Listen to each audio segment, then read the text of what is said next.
Hi and welcome to Medicine Past, Present and Future. My name's Dr. Nick and I'm the past. And my name's Dr. Isabelle and I'm the future. And together, we're the present.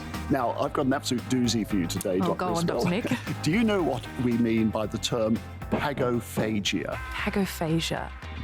Oh, Dr. Nick, I have no idea. What is it, a compulsion to eat pangolins? Nice try. No, pagophagia actually refers to eating ice, which turns out to be a symptom of iron deficiency. Oh, that sets my teeth on edge, Dr. Nick. But why would you eat ice if you're iron deficient? Because eating ice, we think, makes you feel more alert and it's soothing for cracked lips. And iron deficiency can cause fatigue and sore lips. So maybe that's why. Yeah, and as well as the tiredness and brain fog, there are some other unusual symptoms of iron deficiency, such as hair loss or restless legs, and something called pica, which is a compulsion to eat strange things, such as dirt, paper, or even ice.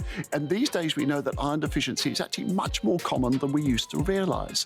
A new study showed that up to a third of otherwise really fit and healthy active women turned out to be iron deficient. So, Dr. Isabelle, two questions for you. One is, what's iron for? Why do we need it? And the other is, why is iron deficiency more common in women? So iron is the small molecule in our blood that helps transport oxygen to our cells. In short, we need it for our organs to breathe. Oh, so it's without iron, we just get sort of worn out and tired. That's right, hence the symptoms of fatigue.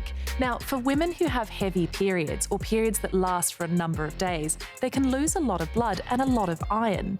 We know that roughly 2 billion people on the planet suffer from iron deficiency, and it's not exactly a new thing. So, Dr. Nick, what did we used to do about it? Yes, well, long before people even knew about iron deficiency, they actually used to supplement with iron.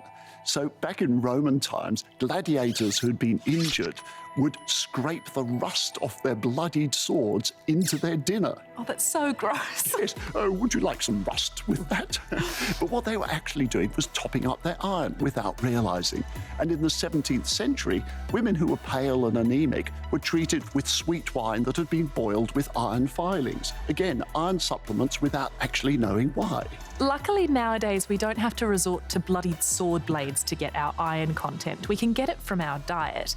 And things like red meat are a really good source of iron. Now, green leafy vegetables are also rich in iron, but it's what we call less bioavailable, meaning it's actually quite hard for our bodies to catch onto it and absorb it. Yes, so much so that vegetarians need to eat the equivalent of 3 whole cups of cooked kale every day just to meet their iron needs. Which is a lot of green smoothies. Which is why this is one of the times when doctors often recommend a supplement or even a thing called an iron infusion. But Dr. Isabelle, we said that blood loss is a cause of iron deficiency. Now, unless you're taking up a career as a gladiator, what are the other reasons why people might be short of blood? I'm glad you asked that, Dr. Nick, because iron deficiency and anemia is also associated with many diseases, one of which is bleeding from the bowels. Now, this can be due to a number of different reasons and it can be benign, but it could also be more serious, like a tumour. So this is why we have what's called the fecal occult blood screening program, where once you reach the age of 50, you're invited to send in some poo every couple of years. Now, we know that less than 50% of the Australian adult population is taking part in this test, and it's really important. So if that test kit is sitting on the bathroom shelf, just get on and do it, because it might even save your life. Fancy a smoothie, Dr. Nick? Yes, as long as I can have the one with the peanut butter and the chocolate. Hold the kale. Definitely. Thank you, Dr. Nick. And thank you, Dr. Isabelle.